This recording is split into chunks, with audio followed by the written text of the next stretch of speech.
question, somebody come save us. Black lightning's back, come to shock the haters. Ladies and gentlemen, welcome to Hear Movie Podcast, your greatest source for superhero movie discussion in the multiverse. I am joined by Sean Keenan. I've come with Black Heidi. And, of course, Bruce Leslie. I'm a prickly pear, and my family is way less cool than the Pierces. Listen, it doesn't take much to be to be more cool than the Leslies. I'll tell you that right now. Just mostly on account of you. The rest of them are all fine, but you bring the rest of their numbers way, way down, and that's just not right for anybody. My son is young Simba, though, so he's cool. Young Simba. Is that going to be his... I know he's in the play and everything, but, man, if he adopts that as his name, Young Simba... At school, he makes his friends call him Young Simba now. Young he asked Simba. Me for a grill, but he asked me for a grill, but not a propane one. He goes, Young Simba, put some respect on my name. Yeah, I was giving him a ride the other day, and I said, man, when you're 16, you can drive to these rehearsals, and I'll just ride. And he said, by then I'll be a big star and probably have a Lambo. And I said, well, will you let me go for a ride? He said, probably, but don't expect anything. I tell you what, man, local theater must pay a lot more than it used to back in the day. Yeah. They're like, look, Pops, they're paying me six figures each performance. So, I just do what I do with my money. All the popcorn I can eat. What more could a boy ask for? Well, we are here today, everybody, to cover the first 5 episodes of Black Lightning on the CW. And if you're a member of patreon.com/HMP, you've heard a lot of fun stories about Black Lightning, and none of us have actually worked on Black Lightning before, but boy, have we got some stories. So, just remember, you can go there anytime you want. But anyways, we do want to do a little bit of housekeeping here, gentlemen. We have ourselves a wee bit of the old feedback here. So let's go ahead and open up the HMP mailbag. Bale's here. And this one's from our good friend Maria.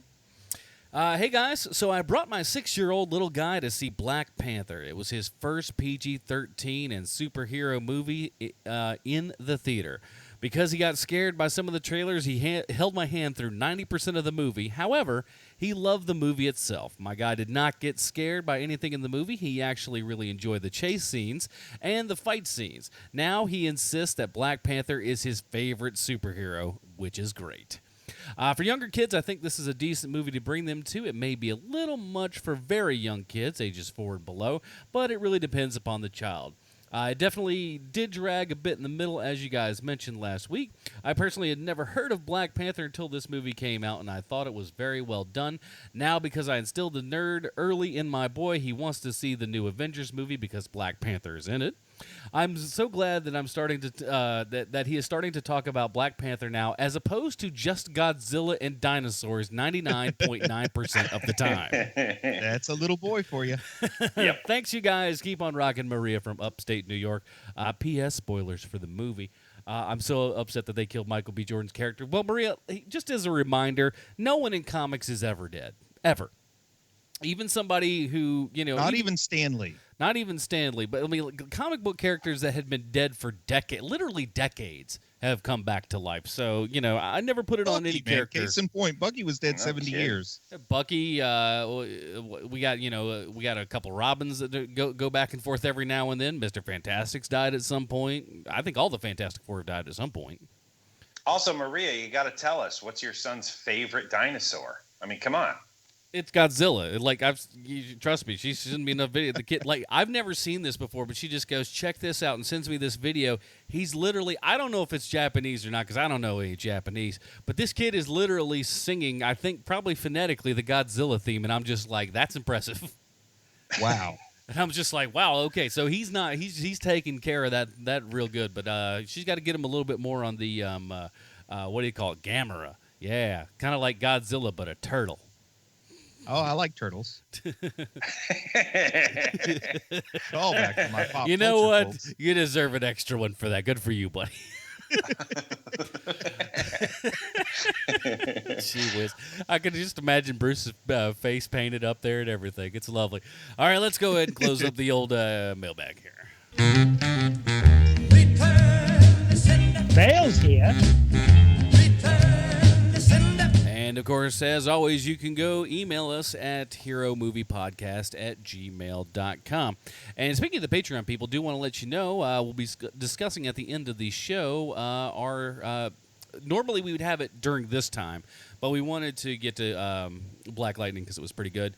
But we will have our voting segment for you guys at the end of the show, so you'll know what episodes or what episode that we're. Well, I can't even talk today. I'm telling you, the not pain medicine, the cold medicine is what it is really running havoc. We'll talk about the voting stuff. Let's shut up, Adam, and let's go ahead and play the trailer so I can get my brain back in queue here. Here's the trailer for Black Lightning. It's been 9 years since I've used my powers. And this city is getting more and more dangerous every moment. Your powers were given to you for a reason. I can't save the world, Gabby. But you can save your piece of it. Martin had a dream. We all know this city is in a crisis. Martin had a dream. But this neighborhood is an oasis of hope. All my These are life my I streets. want money and power. Black Lightning is dead. Know it died from last shot. I got 25 light on It's my time that the dresser. people know Yes, up a fire to Black Lightning is back. on the stretcher. Vroom, vroom, I'm racing. Thought you were done being a hero. Brother needs all the exercise he can get. Do you believe in the resurrection? The concept itself is beautiful, but it's a complete fantasy. Bad for my business. They were talking about Black Lightning, What were they saying? that he's back. Is he? We knew this day would come. I saved more lives as the principal of Garfield High than I ever did as Black Lightning. It's true. It's a lie. This city needs you. You told me Black Lightning was dead. When we first discovered my powers, you said it was a blessing from God. And I intend to use it. Since Black Lightning ain't dead, you owe me a death.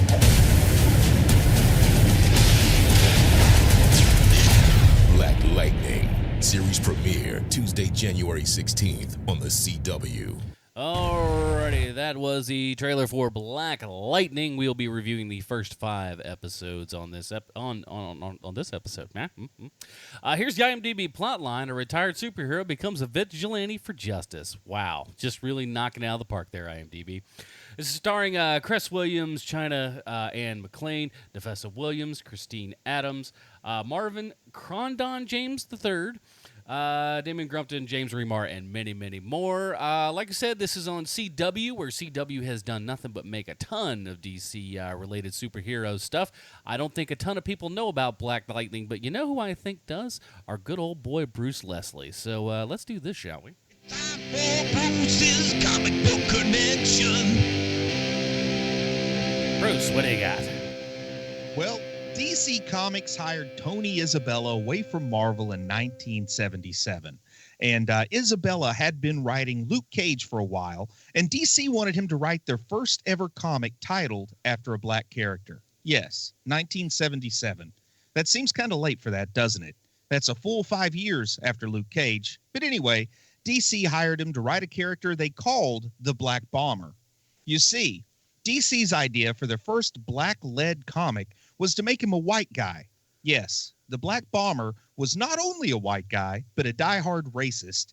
And in truth, is there really any other kind of racist? But here's the kicker. Whenever he used his powers, he turned into a black dude. Now, do we have the time to list all the things wrong about that concept? I don't think so. But thankfully, Tony Isabella spent his first day on the job at DC Comics shaking his head no for a solid 24 hours. He wanted to make sure they understood their idea was atrocious. Then he created a good character instead. Black Lightning, Jefferson Pierce. He is an educator, a high school teacher who competed in not 1, but 2 Olympics. But his life was not always so grand. He was born in a part of Metropolis called Suicide Slum. And boy, that's a name that doesn't do much for resale value. But when he was a young man, his father was killed by collateral damage from a mob hit, leaving Jeff's mom to raise him all alone. This is when a kindly Italian tailor came into the picture. A fellow named Peter Gamby helped Jefferson and his mother out financially, as well as serving as a father figure for the at-risk youth. It just so happens that Italian tailors have a broader skill set than one might assume, because Gamby also made Jefferson a belt that he could wear, which granted him electrical powers, and he became Black Lightning.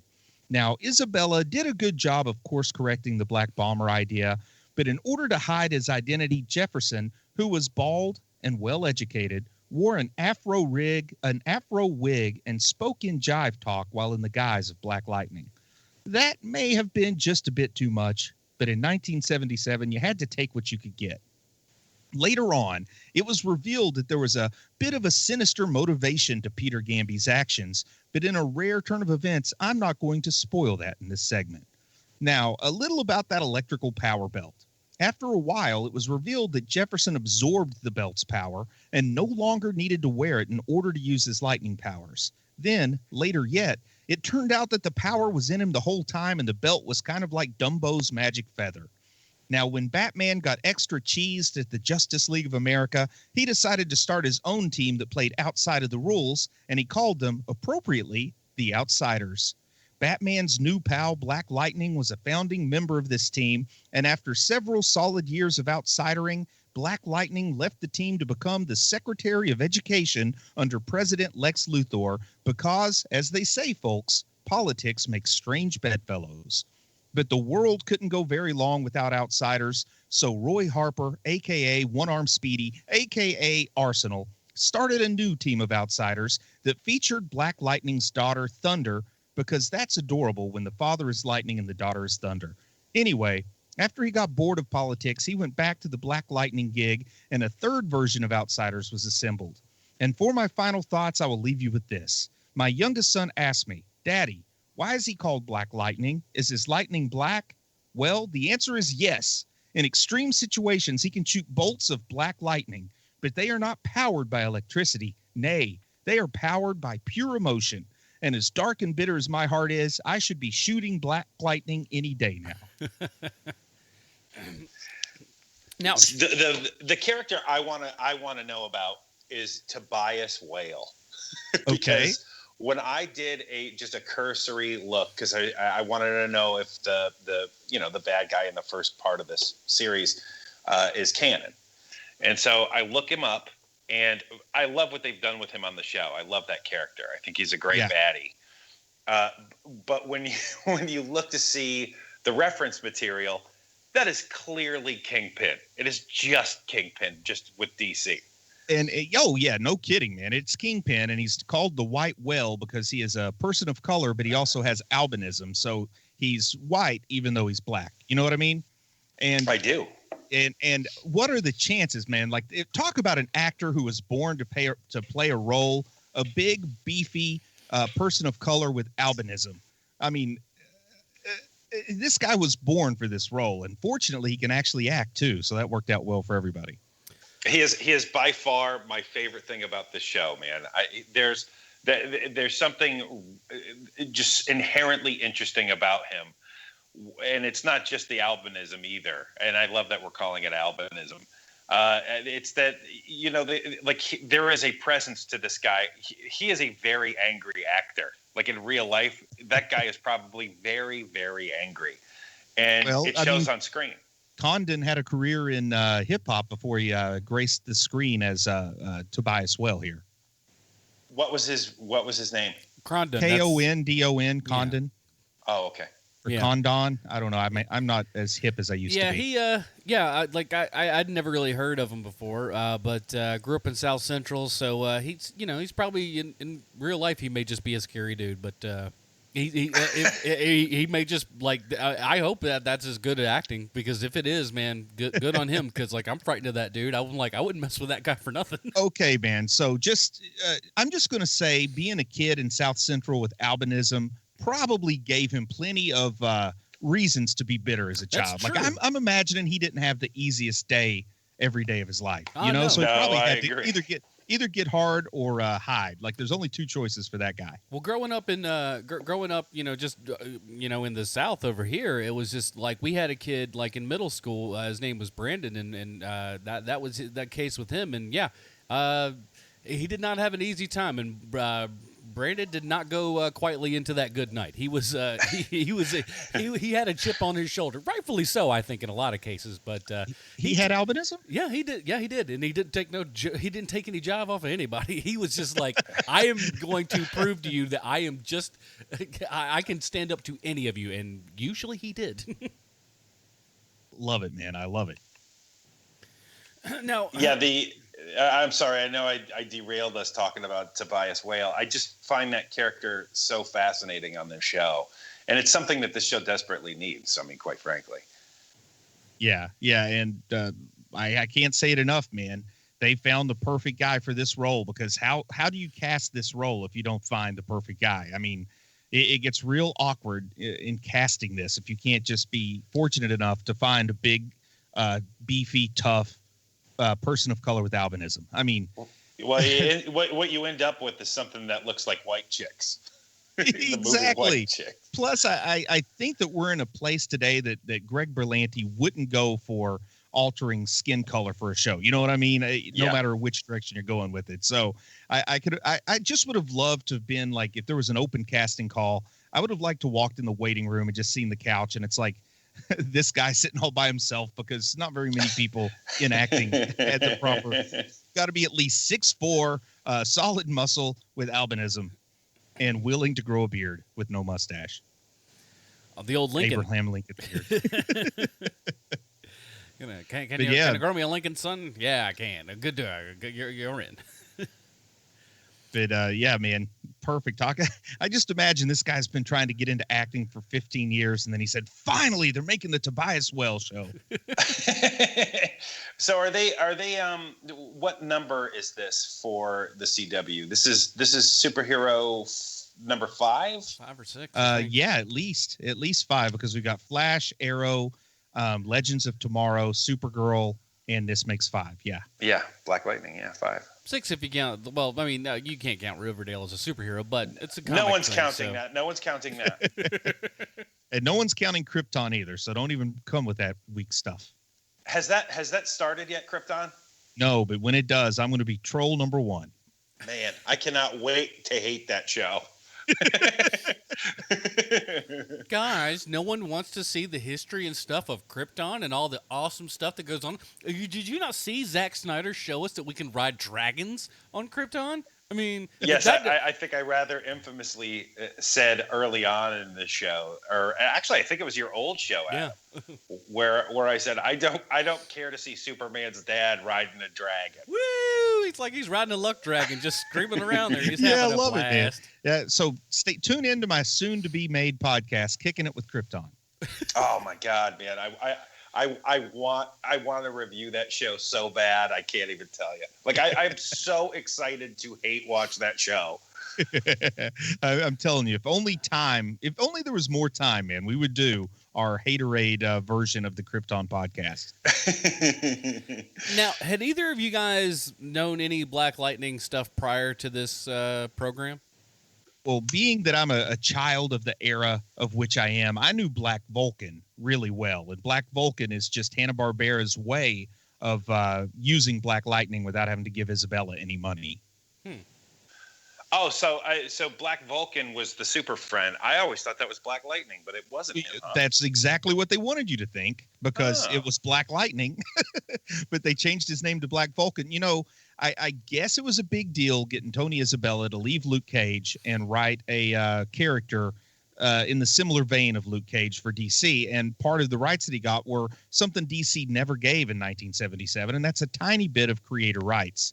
So for Hanna-Barbera, the package they had with DC for Super Friends, there was a question on whether or not they would have to give Tony Isabella, and it was like a small amount of money. Like we're talking in modern day terms, maybe $1,500, but for them, it was easier just to change the name and steal the character essentially. So in the final issue of Black Lightning that Tony Isabella wrote, he had Black Lightning go up against a villain who was a con artist who tried to steal people's money from them, named Hanna-Barbera, I think was her name. Wow. That's awesome. Yeah. And so how far away are we from an Apache Chief CW show then? Man, I'll tell you what, if they do Apache Chief, I've got a new favorite show because Inuk Chak would be the best podcast name ever. You are not kidding, man. And that's not based on anything, right? Am I correct in that? No, yeah, that's well. Shall we talk Super Friends? Because I don't know if you guys would ever guess this about me, but my all-time favorite cartoon is Super Friends. Is that a surprise to either of you? No, not at all. I would have figured that a Danger Mouse or something. I don't know that I'm the world's foremost authority on Super Friends, but I'm definitely the biggest one in West Virginia. And there was in the 70s, there was, I think it was 1979, if I'm remembering correctly, there was sort of a network edict that they needed to diversify the Super Friends because it's just a bunch of white guys running around together. So their idea of diversity was a character named Samurai, a character named Black Vulcan, a character named Apache Chief, and a character named El Dorado, which is like everything, like how to do inclusion wrong is to just give us, like, why not just call El Dorado Sombrero Man? You know, it's like Speedy Gonzalez level of sympathy there. But anyway, so that's when those characters entered the Super Friends. Those four characters, and Apache Chief was part of their diversity movement. So who owns, am I correct in thinking that WB owns Hanna-Barbera now, right? Yeah, they do, because they do all the Hanna-Barbera comics, but at the time they were separate entities. But now... What I'm getting to here, though, is that you have all of these Hanna-Barbera cartoons, like all these Hanna-Barbera characters, right, that are superheroes. Yeah. So you have Birdman, you have Blue Falcon, you have Apache Chief, you have Black Vulcan, you have Samurai, you have El Dorado. Yeah. Where is that book? DC publishes those books. You're kidding me. Apache Chief, when DC introduced him into the comic book universe, because Warner Brothers does own Hanna-Barbera now, but when they introduced him into the universe, they gave him a more sensitive name. I can't remember what it was now, but it was an actual, like, a name that an Apache person might use rather than just calling him Apache Chief when he clearly wasn't a chief. He only had one feather, for heaven's sake. But anyway, but they have all been introduced, and DC also does, like, Snagglepuss Exit Stage Left is one of the comics they put out. They do Johnny Quest comic, or it's called Future Quest. They have a comic that involves Space Ghost. I mean, they have all the Hanna-Barbera characters are in DC Comics. I forgot about Space Ghost. He the Flintstones comics. They've got them all now. A full DC line of Hanna-Barbera comics where they've decided the way to deal with them is to make them ultra serious too, which is kind of cool. They all have heavy amounts of social commentary in them. They even have the Herculoids in one. So does Blue Falcon have Dynamite? Now that one has only shown up, I think, in some like throwback one-offs. I don't think I've seen Blue Falcon and Dynamite show up, but there is no Blue Falcon without Dynamite. Nobody's buying a Blue Falcon comic. They're going to buy a Dynamite comic with Blue Falcon in it.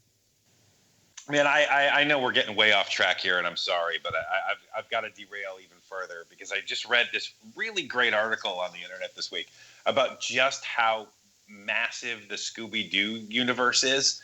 Scooby-Doo has 18, and probably more, but 18 relatives in the Scooby-Doo universe now. Yeah. 18. That's insane to me. And they even go as far as to say, like, like, the Harlem Globetrotters are in Scooby-Doo's universe. Batman and Robin are. Mama Cass is. Like, you know, Don all of Adams and Don Knotts. Adams. Yep. Like, it is massive.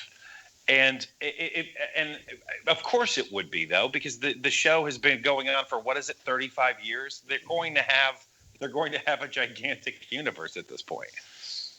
And my favorite one of all of Scooby's cousins will always be Scooby-Dum. See, I'm a big fan of Yankee Doodle Doo, who was the revolutionary dog and an ancestor of Scooby. And Scooby Dee was pretty cute when she put on her makeup. Man, you're not kidding.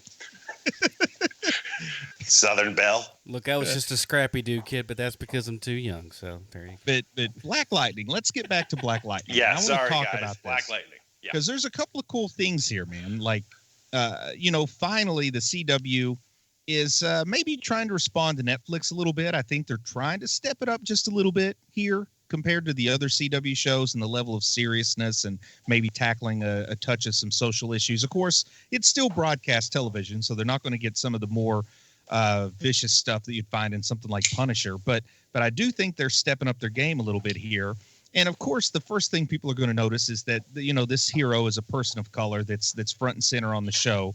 And, that's something that's not all that common for superhero type stuff on broadcast networks. But what I want to point out is we've got a middle-aged superhero here, a dad.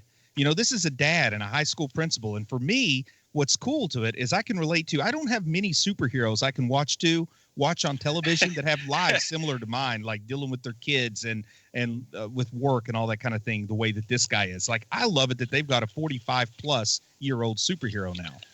Well, I will tell you, I think that this is a mediocre television show, but I really do like Cress Williams. I think that he is a very solid presence on the show. And he's not your average go-to guy either. When you look at him, you don't think, well, clearly that's going to be Black Lightning. When he shows up, when you first see him, he literally looks like he's 50 years old. And there's something very cool about that to me. You're right. And doesn't hide his gray. The suit's kind of awkward when he wears it, like an electric power suit would be in real life. Kind of doesn't fit great. He's definitely not going to be confused for Stephen Amell or Grant Gustin in that kind of style. They've went with the teeny bopper style.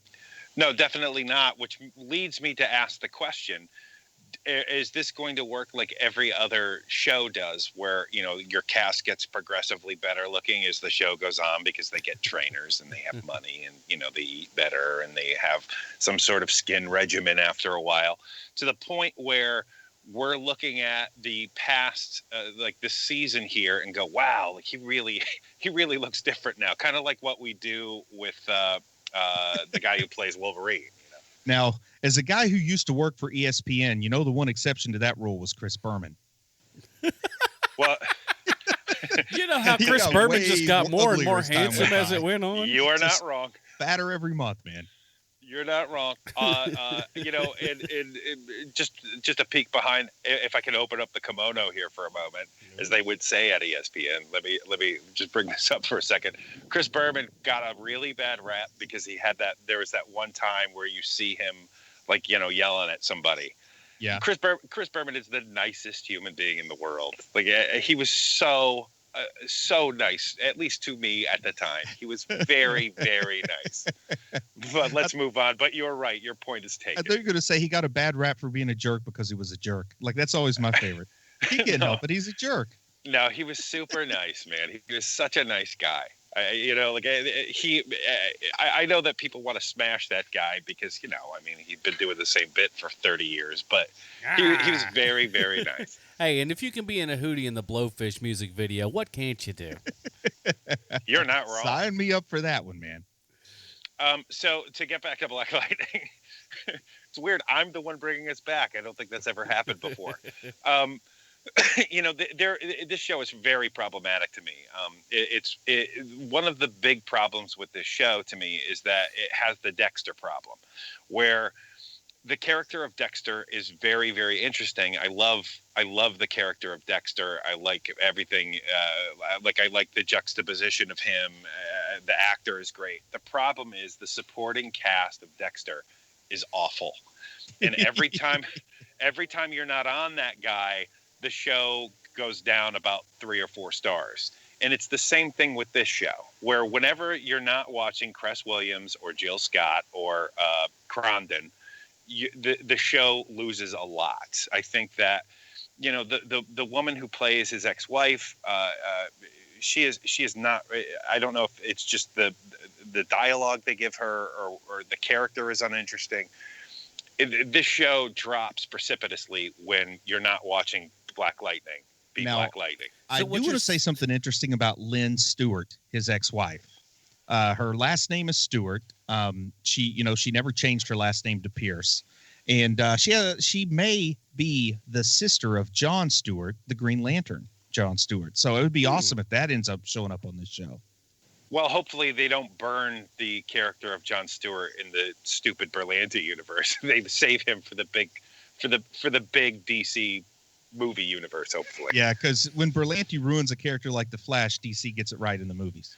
Well, how dare you? But you're not wrong. You're not wrong. But look at Flash season 17 that they're on now. I mean, that show is almost unwatchable to me. Yeah. And for the record, I like Ezra Miller better than most. But here's something about the supporting cast I do want to point out is I was kind of intrigued by this Lala character. I thought the actor did a pretty competent job. I was really into him. He was a villain that I could kind of get behind. He's like man. Now this is almost like you're going to laugh at me for making the comparison because it's a big jump from this guy to Mahershala Ali, but he kind of had a little bit of a Cottonmouth vibe to him. No, there certainly was. Bit. And when a little bit. When that happens early, I thought, oh, we're going to be hanging with this dude for a while. And they did killing him in the second episode was stupid, man. Yeah, I don't think they knew what they had, though. I mean, because that actor really brought a lot to that role. But it's the same thing again, where it's the problem with Luke Cage that the Cottonmouth character in Luke Cage is vastly more interesting than his half brother, and dies halfway through. But here's what I think is that Condon just ad-libbed that part where he choked Lala because he knew he was about to lose his spot as villain number one on the show, as good as this actor was. So he literally killed him on set. So they had to stick with Condon. That and their velour tracksuit budget was just out of control. So here's the don't think I wasn't noticing that, because although I'm not a tracksuit guy, I was like, that looks good on him. Anyway, so we kind of have figured out something here with superhero TV shows in particular, is that middle management drug dealer is vastly more interesting than the big thing that they're going to go to later. Yeah. It's happened twice now in the show where, oh, hey, look at this. This character is very, very interesting, and he's between a rock and a hard place because he has and I love the fact that he is teaching children how to speak respectfully to elders and stuff, and it's all for the purpose of selling more drugs and getting away with stuff. That is so fascinating to me, and that was so interesting. And why kill off that character in the second episode, man? Bring that dude back. Bring Lala back, but don't give him a stupid suit. Just bring him back. And when it comes to villains on this show, I feel like it's turtles all the way down. Like, I thought Lala was the villain, and then it turns out Tobias is the villain, and then I thought Tobias was the villain, and now it turns out Lady Eve is the villain. And any episode now, we're going to see Lady Eve's boss. Like, it's just going to be like that gif of Michael Knight in his Speedo that just keeps going deeper and deeper and deeper as you stare at it. That David Hasselhoff gif. That's what this is like, man. Villains all the way down. You're not wrong, and which is a shame, man. Like they need to get back to Lala. Yeah. Or even Lala and Tobias I could have handled. And then Tobias could have had almost like this, like you could really make this interesting thing where Jefferson has this weird relationship where he was Lala's principal. So Lala has this begrudging respect for the man he called Black Jesus, which I love that nickname for him in this show. And then on the other hand, you could have some situation where maybe Tobias helped out Jefferson when he was growing up with money or something like that. So there's this weird thing where there's all this dynamic with the three of them. And I think that could have worked and had like a proxy war between Black Lightning and Tobias where they never fight directly, but they're fighting through their moving their chess pieces across the board, kind of Magneto and Professor X style. But no, they just got Lala out of it and then brought in Lady Eve, who I'm sorry, the way they're doing this, you can't help but think of Black Mariah from Luke Cage. Yeah. And I think that that's on purpose though. I think that you hit the nail on the head earlier when you said that they're trying to Netflixize the CW universe. Not that there's anything bad with that, keep trying, please keep trying. The problem that I think is going to happen here is the problem that's happened with, in my opinion, in all the CW shows, where they just run out of good ideas, and so after a while, you're going to start spinning wheels, and there's going to be, one of the family members of Black Lightning is going to turn bad, and it's going to be the same thing that they constantly do in the CW universe here. I think a lot of this too comes down to what the actual producers of this thing would go, because by episode 2, you should have realized with the character of Lala, we've got something special here. We had our plan with what we're going to do. We need to abandon that and go further on, because the character's so good. And not only that, what's kind of cool about him is with the with him and Black Lightning and their like relationship together as former teacher student kind of deal. it always felt like in the short time that we have with him that while he's kind of an evil guy, there could be some sort of redemption for him down the line. You could toy with that throughout the entire season. Oh, he could have been the knife in Tobias's back at the end of season 1. Yeah. You know? Yeah, for sure. But I'll tell you, I don't know that they knew they were going to get that actor, because the story I've heard is he was working on a show called The Quad, got in a big fight with the director and said, I'm going to go work on Black Lightning. No. That was a guy on my crew. Oh, anyway. Sorry. I got my wires crossed there. This was all. Yeah, I'm with you, Adam. I think this is something that was written before it was cast, and they didn't call an audible like they should have. Yeah, of course, I agree. You've got to stand back. They're going to do the cheesy coming back from the dead in the second half of the season or season 2 thing. Yeah, I mean, because they're going to run out of ideas here pretty quickly. It feels like. The other thing I want to talk about is the suit itself. What are your feelings on the suit? God, I like the awkwardness of it. Really? I think it looks bad, but I like it. Like, I get the idea that it probably, like when he was 25, 30 years old, he cared about having a slick looking suit, but now this is like the superhero equivalent of cargo short pants. You know, this is like when superheroes quit worrying about what they look like and they just like plenty of pockets. This is the superhero suit equivalent of cargo pants.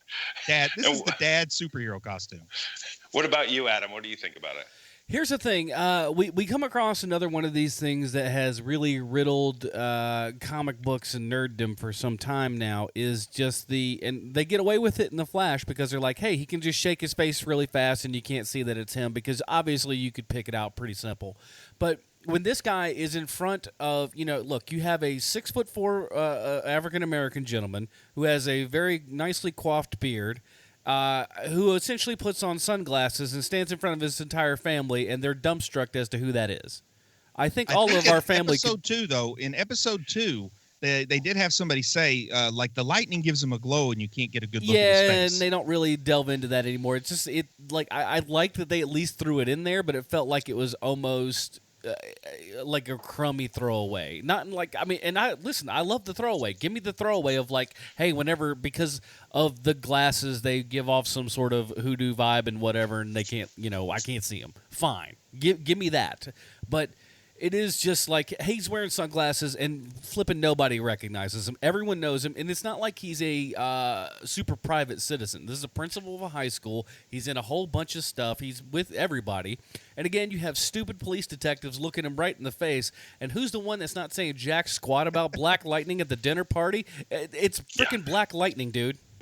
Man, and I love this laid-back police chief. Like, you could not find a more opposite version of Ben McKenzie's Jim Gordon on Gotham. Like, hey, I'll get him when I get him. I don't care. Police chief in history, to this guy who I'm pretty sure, like, before every scene, he has to partake of a bowl of something just to get himself low enough to be this laid back cop. My favorite bit of 37 business. Kids got murdered. I'm on top of My it. favorite bit of business, and it starts from the first episode, is him putting on his jacket. And like he's decided that that's his business throughout the entire series, is just kind of adjusting a jacket, getting something on, getting something ready. That's his character's business. Is he's just putting on a jacket or adjusting a jacket move. Gotta have some something way. to do with your hands. I got to camera. figure out something to do with these hands, and I don't have like a notepad or something, so I got to be Brad adjusting Pitt eats some an clothes. apple. Brad Pitt always eats an apple. This guy's always adjusting his jacket. Exactly. That's his thing. I love Man, it. and I love the laid back police chief, though. I can't say enough about him. Why did you take your jacket off at that crime scene to begin with? It's just like when the guys come up, it's just like, oh, pardon me, I got to put on this jacket here. That's funny. I never noticed that the actor has some stupid actory business that he's got to do. I didn't even put that together. For me, the suit looks absolutely ridiculous. I think it's so stupid. I think that we're going to have for lack of a better term, the pantherization of that suit at some point here.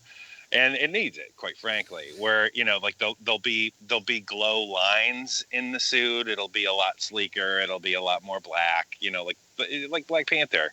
And it needs it, quite frankly, because when he is standing on top of the hotel, yeah, it's like, does no one see this giant man standing who's lit up on his chest? Does no one see that you are the worst cops ever?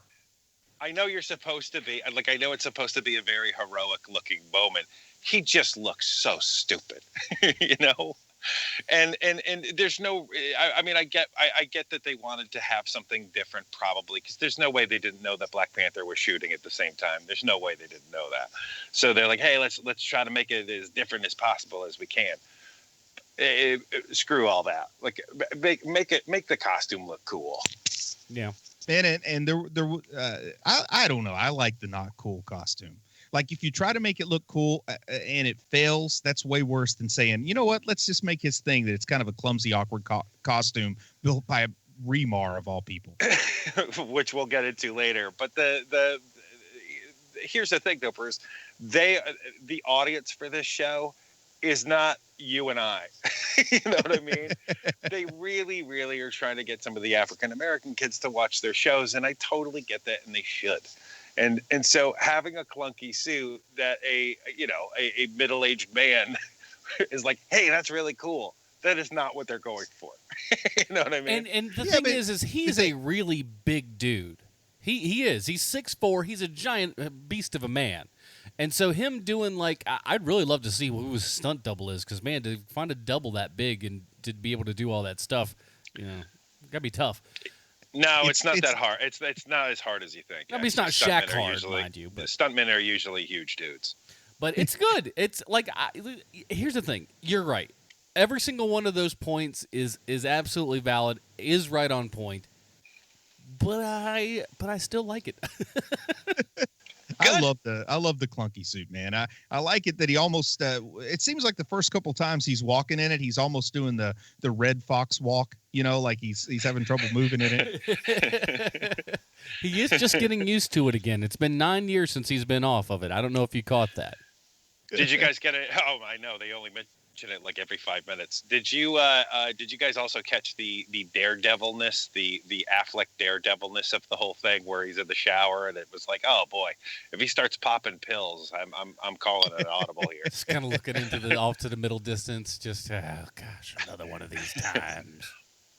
And I liked it when the church was putting the protest together and the police chief was going to ask the preacher not to do it because there's going to be trouble in the neighborhood. And he said, somebody's got to do something for the good of the neighborhood. And then the police chief goes, yeah, the good of the neighborhood. What do those shoes set you back? $1,200? Look at that suit you're wearing. I got this stuff at JCPenney. Tell me why you're doing it again. I love it because, there is that issue, man. Like but at the same time, he's also like we said earlier, though, he's also the laziest, whatever his position on the police force is, out of anybody. He's not lazy. He's just laid back. I mean, he always goes everywhere he's got to go, but he just he is there. He strolls. He doesn't run. He doesn't jump into action. He strolls. You're right. Yeah, This isn't a fat man situation. This isn't a fat man situation where, like, hey, let's go to that crime scene, and he's in the car the entire time. I mean, he is there.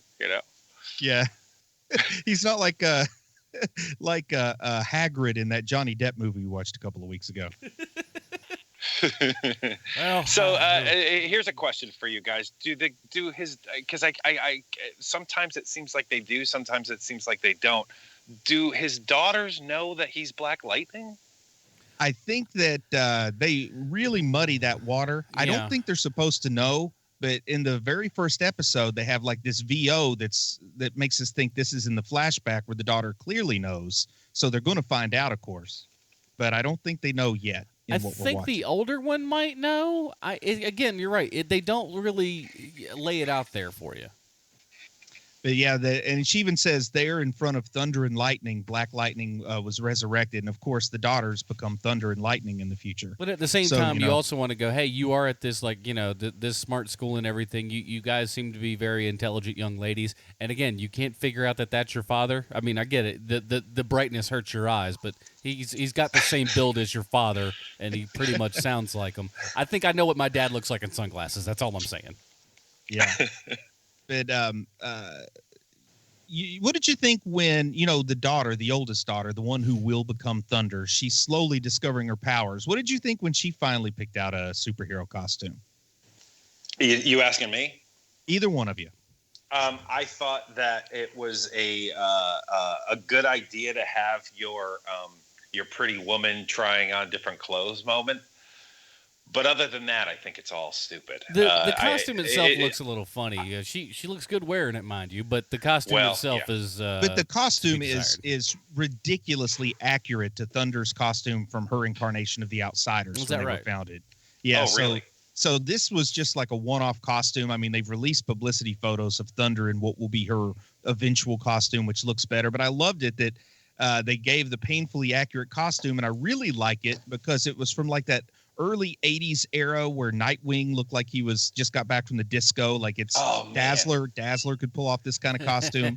So I just get it for the Easter egg value. I love that they were so painfully accurate to the comics. Cool. So this is going to be kind of like our Captain America where, hey, we gave you this sort of crummy one that, you probably would have, cried up and down that it wasn't in there. We give it to you anyways on account of this, and there you go. But yeah, if you look at the publicity photo, she's going to have more of a costume more in line with what her dad wears eventually. Because I know Gamby's going to come into the picture and make her an ill-fitting, ugly, clunky costume. So I was about to say, so what do we? He's the world's worst tailor. We slap some hockey pads on top of, some shoulders and stuff, and you're good to go. How do you feel about Oakley's? You like Oakley's? Too bad. We're giving you the knockoff version. we got these from downtown. Hope you don't mind. I think she's okay, but I mean, like, again, her power is yet to really be, like, I understand it, but I don't understand it. She's like, it has to do with I'm breathing, but like in the one scene with the sink and stuff, her hand starts glowing and whatnot, and then she just smashes the sink. She's never really glowed past that point. Am I wrong about that? I don't think she will ever glow again. But what in a the weird comics, choice. Thunder's power is that she can alter her density in the comics. She's very similar to a member of the Power Pack. But here they're just making her strong. So I don't know how that's going to play out. So this, am I right in thinking this is not part of the Arrowverse yet, right? This isn't part of the Berlanti. This is, they have, before it premiered, they said this will not, at least initially, this will not be part of the Berlanti-verse. If they do enter into it, it's going to be like Earth 51 kind of thing, because they want this to be a world where essentially Black Lightning is the only superhero, perhaps. Well, no, because I think in the pilot they did comment like all these other cities have their superheroes, but nobody cares about Freeland, which feels a lot like Baltimore to me, the way they're depicting it, like suburbs, but still trouble in the suburbs. I think it's exactly like Atlanta, but that's just... Okay. Also true. Well, they call Baltimore the Atlanta of Maryland. It's true. I've heard it. If you've heard it once, you've heard it twice. You heard it 100 times. What the heck was I saying? But yeah, it's all right. It feels like it could easily be in that universe. I feel like I'd like it to be. Just on account of, like, I don't need those guys ducking in every other week, but I wouldn't mind seeing him, bash some heads on some other shows, Yeah, and I think it'll have to happen eventually, and whenever that crossover does happen, Black Lightning has to be the leader of the team. Like, Black Lightning, he's darn near 50 years old. He's not going to listen to Stephen Amell tell him what to do. He's going to be like, listen up, fella. What are you, man, rich? I'm a high school principal. I was still wearing short leg pants at your age. You're going to do what I say.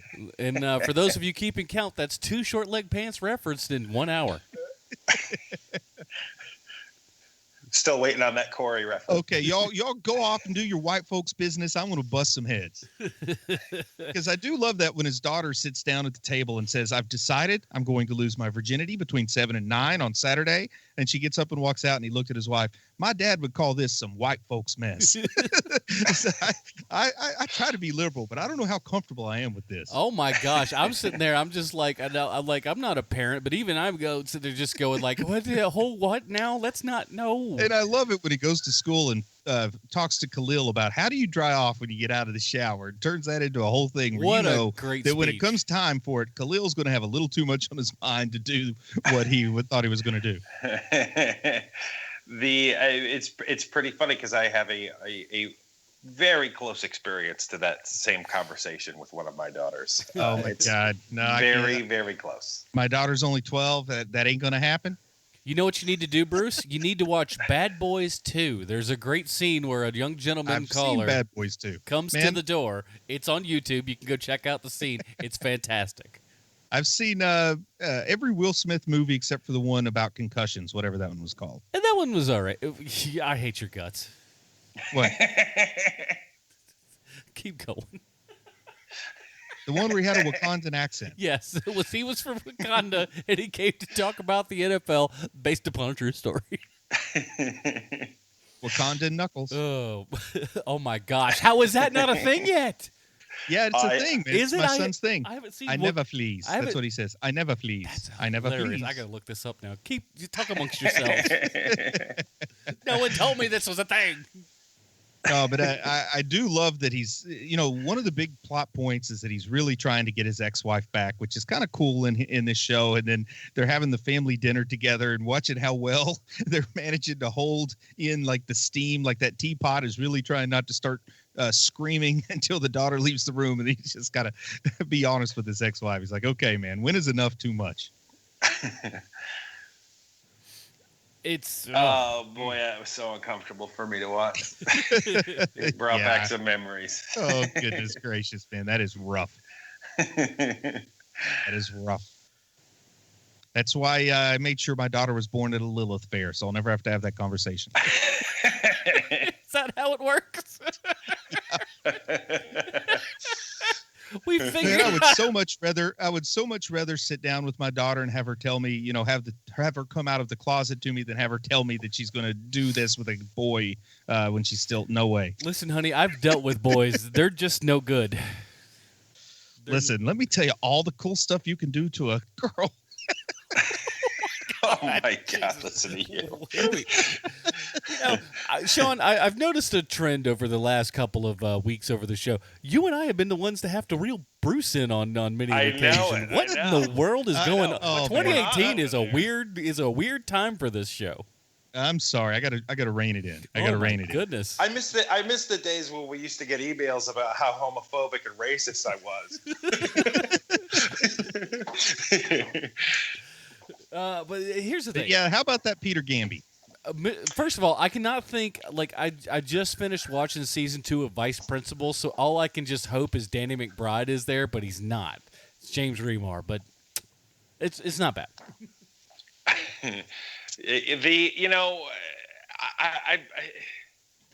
It's a very superhero-y trope.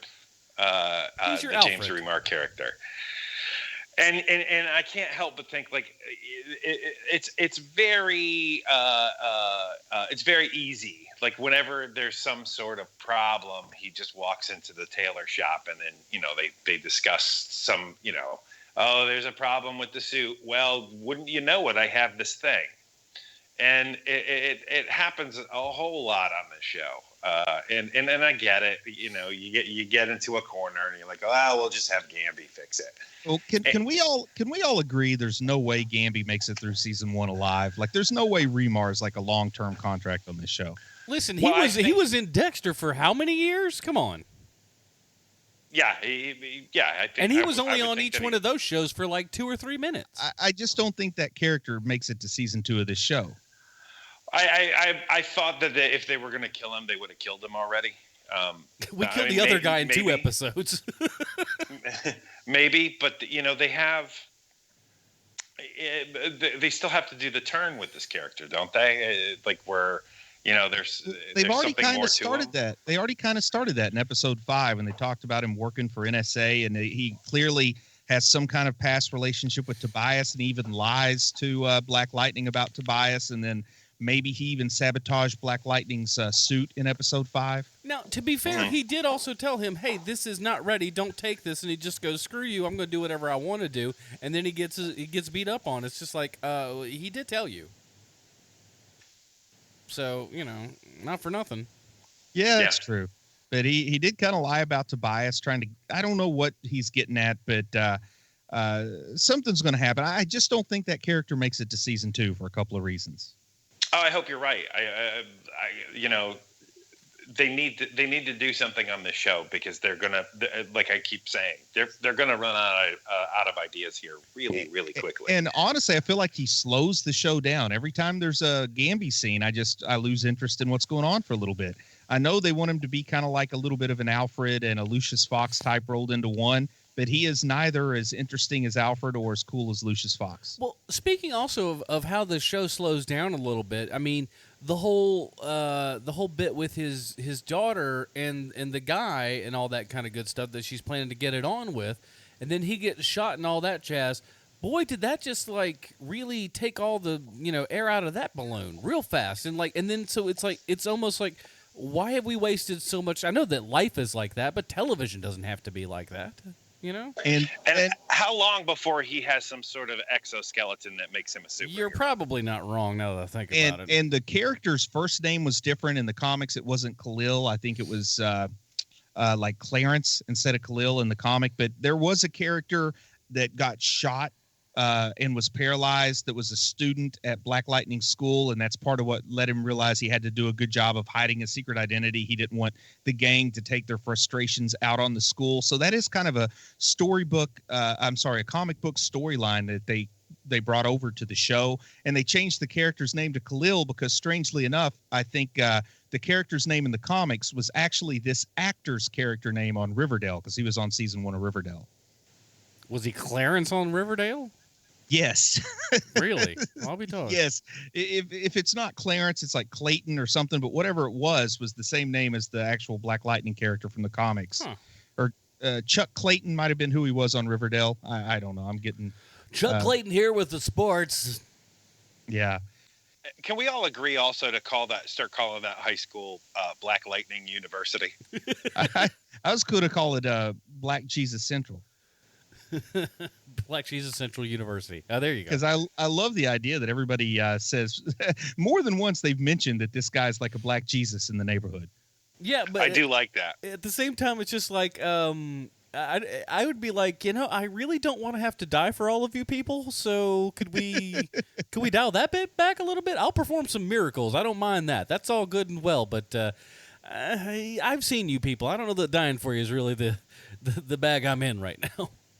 Well, I don't know, but before we run out of time, anything to say about Sean's favorite character? Was it Joey Toledo? I love that name, Joey Toledo. Joey Toledo was not my favorite character, and you know that. There's something there, like I know what they're doing with that character, where they're going to have him be this line bag where he just narrowly keeps escaping, and they're going to keep doing that for ad infinitum. He's going to be Turk. He's probably going to end up being Turk if we're using the Netflix analogy here. Yeah, I mean, he's going to show up everywhere, which is fine. That's fine. You need one of those characters. He's just just a throwaway, lazy character. We'll do a deep dive into him one episode, I'm sure. The fact that he killed Black Lightning's dad is gonna that's gonna be a major story arc here in a little bit. We're gonna find out that his dad is that Black Lightning's dad is the one who taught him how to be a superhero in the first place. Like, we're going to learn all of that stuff. And I hate that I know all of this stuff already. Like, surprise me. Come on, guys. Well, what I know from the comics about Black Lightning's dad could be real interesting if it comes out on the show, but I don't want to spoil something that the show hasn't even had yet. So this is one of those rare moments where I'm using restraint, but I'm curious to see if it plays out. Well, being as how we're halfway through this season, who knows? Maybe we might pick up the other half, because it's actually the last half will be less than the first half, I believe, if memory serves for how many episodes they've got. Anyways, before we do all that and give our patented Robin rating here and everything, we do have to ask ourselves how this here television program relates back to one Sylvester Stallone. Well, thank you, Adam. I have a prepared statement. Oh. Back in episode 67 of this show, we reviewed a movie called The Phantom, a movie I've seen at least twice, and I can't tell you anything about it, which means something, but what? What does it all mean? One of the things I can tell you about The Phantom is that James Remar is in it, and he was the Stallone connection, Remar having worked with Stallone on Judge Dredd. Remar also plays the role of the tailor, Peter Gamby, in Black Lightning, and here's what I said about James Remar way back in 2015.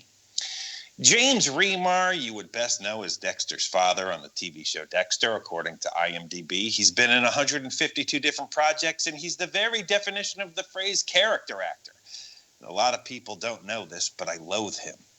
There's something about James Remar I just can't stand. I can't put my finger on it because I've never met the man. Maybe he's lovely in every way. Maybe in his free time, all he does is donate money and time to burn orphans with full-blown AIDS. I'm willing to bet that I'm the one with the problem. Now, I'm going to be completely honest with you here. It feels like someone else wrote this episode 67 Stallone connection. I mean, I know that I wrote it, but I don't remember having such strong feelings about Mr. Remar. I don't even remember writing this. I honest to goodness did not remember writing this. Got to lay off the PCP, Sean. Well, this is what happens when you get older and syphilis is slowly eating away at your brain. The big thing I learned about James Remar during that time is that he had a massive cocaine addiction that led to him being fired from the set of Aliens. And about that, Remar said, and I'm quoting, "I had a terrible drug problem, but I got through it. I had a great career and personal life and messed it up with a terrible drug habit. I was initially cast as Corporal Hicks, and I was fired after a couple of weeks of filming because I got busted for possession of drugs, and Michael Biehn replaced me." Now, Remar never says it's cocaine, but come on. A drug possession in the 80s? You don't need to be the Batman to figure out who's who and what's what. Now, the most interesting thing about all of this to me is that James Cameron never said why Remar was fired. He kept the whole thing private to the point that when he was publicly asked what happened, all he would say is that it wasn't his place to say and kept the entire matter private. And that's a guy looking out for someone. And I, for one, applaud James Cameron for being a good dude in that situation. You don't think of James Cameron that way, but he actually was a solid guy, not revealing that Remar was a huge cokehead. Now, look, we all make mistakes. Remar with his drug problem, me saying things over fake internet radio that I don't remember thinking. Maybe I was in a bad mood at the time, or maybe I had someone else write the Stallone connection for me, but don't remember them doing that. And they're the ones who hate James Remar for a really good reason. Maybe James Remar pushed this guy into the pool at a pool party in front of a girl he likes, and he's harbored a resentment since 1992. I don't know. Maybe James Remar stole all the cocaine and this guy wanted some because some people just really love cocaine. I don't know. I don't know how all this happened. What I do know is that when I went to the IMDb user reviews looking for someone else's hot take on Black Lightning, I learned that people have very, very strong opinions about this show. There are people who hate the show. There's people who love the show. And the one thing both sides can agree on is that the other side is absolutely and totally racist. Thrown in there for good measure, you got some people who say they've grown tired of superhero properties like people have been doing since before the Marvel Universe even started. And the best IMDb user review I found was from someone who, yet again, uses their actual name, so I won't say it here. Whoops. Am I gone? No, go ahead. You're there. Okay. And it is entitled, "Where is my super suit?" Or I should say it like this. Where is my super suit? I find the show just okay, but I really have an issue with the suit. It doesn't really hide his identity. I mean, we can clearly see his beard and shaved head and know it's him. It really bothers me that no one else does. Man, I really love IMDb user reviews. That's so great. The guy was so mad about it, he had to write a review about it. It's so good. Anyway, Black Adam, Black Bruce, let's review the first 5 episodes of this show and go do mounds of cocaine like we're stockbrokers in the 80s. Yeah. See, Black Adam works because that's an actual comic book character. But now I am hard at work for a character called Black Bruce. It's going to debut in Alterna Comics in 2020. Fantastic! I love it. Do we want to give a Robin rating to the first? I think we should because I don't know that it's a gimme. We're going to do the second half yet. So Okay. Yeah. So let's go ahead then, and Bruce, what do you got for us for your Robin rating system for the first 5 episodes of Black Lightning? now I don't think I got a real good gauge on what you thought about the show, Adam, but I know that I like it better than Sean did, and that doesn't mean Sean didn't like it, but I mean I like this show. I think it's easily the strongest show on the CW, which, you know, it's some could say it's a low bar, but I think they've done pretty darn good with what they've had to work with. So I'm going to give it a strong Tim Drake. I recommend it. If you haven't seen the show yet, at least watch the first episode and see what you think. I love having a middle-aged dad who can tell dad jokes while he's fighting crime. Of course you do. Sean? You're right, Bruce. I don't like the show as much as you do. The things that are good or great about it. I love Cress Williams as Black Lightning. I think his suit is really stupid. I think all of the supporting cast is awful, with the exception of Tobias Whale. And I do like Jill Scott on this show. I know that you don't like her nearly as much, but I think that she adds a presence that the show desperately needs. But for me, this show is a very low end Damian Wayne. This is the absolute definition of middling show. It's not good, it's not bad. It's something where, oh hey, I totally forgot that that's a show that exists on TV. For me, one of the interesting things to me is that we have spoken a lot about the show tonight, and I can't say that for other shows. How much are we going to have to say about Supergirl, really? Yeah, it's fair. Not much. It's fair. I'm going Tim Drake on this one as well. Maybe not a super high one, but right there in the middle. I had a lot of fun with this. It's what it's supposed to be. It has those kind of, in a sense, patented CW moments, but it doesn't get overly dramatic and weepy as, say, like The Flash does, which can get into some of those points where you're just like, oh my good heavens, just get on with the show. Can we have something that involves some superheroes and stuff? And that's what I like to call the Lois and Clarkization. That's me trying to make a word up of that show, where it's just like, hey, let's worry about all of our feelings instead of fighting some baddies. I want you to fight some baddies. You can have the other stuff, and that's all fine and well, but have the fighting baddies as being the big point there. But I'll probably finish this season up, just on account of it's not bad. I enjoy it. Yeah, and I will say, if there's a slow week, I would even suggest, hey, let's watch the rest of this. Yeah, and that can happen, certainly. But next week certainly won't be one of those, because we have to rely on the people that support us over at patreon.com/HMP, and we have many of them there, and we want you guys to vote on what we're going to be watching next week. Here are your choices. We have Men in Black 2. The Hulk from 2003. That's right. There was a Hulk before we all knew that the Hulk could be good. Yeah, that's right. Casper from 1995. Yeah, that's Casper. Yes, and believe it or not, that's on Netflix right now. And boy, oh boy, 30 Days of Night and Surrogates. So you have a wide variety of choices there. Those will be up at patreon.com/HMP, and we'd invite you to vote on those. We'll give it till, say, Wednesday for you guys to vote on those, and then we'll pick the winner and review that. And that'll be our show 199, leading us up to show 200. And if you are a member of our Patreon, you already know what we're doing for episode 200. So if you'd like to get in on that early, man, head on down to patreon.com/HMP. In the meantime, Bruce, where can we find more of your work on the internet, sir? Hey, just reminding everybody that Dragon in the Darklands, the third and final entry in the Lump Adventures Dragon trilogy of books, starts with Dragon in the Needles, goes to Dragon in Gallus, finished up with Dragon in the Darklands. All three are now available on Amazon in ebook and paperback form. So go check those out if you want to help me out. And of course, Nerd Spawn Genesis is still there, as always, where your three favorite podcast hosts get to act like the Three Stooges and fight bad guys.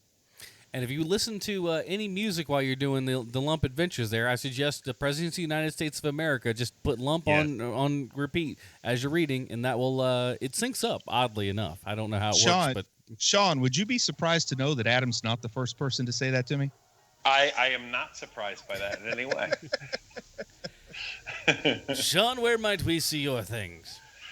I am on Twitter at Hero Movie Sean. And hey, I totally forgot that I used to have a project called Dog Eat Pod. And go to dogeatpod.com and you can hear reviews of family-friendly, dog-based movies. I can't even remember how many episodes I had, like something like 5 or something. There's like 4 or 5 there, yeah. And check those out. I haven't listened to them in a while. I don't know how they've aged, but I'm going to guess they're okay. And you can find me on the movies and the TV with shows like The Quad and American Animals. Nice. Very good. Of course, the Film Find is back. We've had 2 weeks and 2 special guests on there. So why don't you go over there and check that out? And I don't know what I'm going to do. I don't know if Matt's coming back this week to do it or not. He's been super busy. But there's 2 great films out this weekend that I would suggest you go see. Annihilation and Game Night. Both very good. It's sure you can see Black Panther another time. And, I certainly will at some point. But those 2 are pretty darn good pickups. So I'd suggest you go see those. That's good to hear. That. So Game Night's funny. Oh, Game Night. Honestly, Game Night Knight is the funniest movie of 2018 by far right now. It's Wow. very funny. I thought it would be decent. I was shocked at how good it is. It's really good. Check it out. So that's at the Film Find, and you know the drill there, everybody. So join us next week when we have our Patreon showdown for Sean Keenan, Bruce Leslie. I'm Adam Portrais. Stay super, everybody. Alrighty. Oh, bye, Marty and Evie. Yikes. I was waiting. Yikes. We were all Yikes. just like, well, he's gonna maybe. I don't know. I was off in the middle distance because I was thinking about, man, they're gonna pick Casper. I know they're gonna pick Casper. So it's no trust, they don't understand our trouble. I don't know him myself, but do we come from struggle? Cause I'm like no superheroes around here, bruh. I'm like, he gotta be one of us. Gotta understand the hate and the distrust. Restore the feeling, put the love in us. My partner say I'm high, I must be smoking something. I said you're right, I know the change, I know I'm feeling something. Stand up for something, or fall for anything. Lightning came with no rain. I saw a superhero last night, he was black. He said, this is for the hood, Black Lightning's back. We pray at night for the helpless. Hoping you get us through breakfast. Wishing somebody come save us. Black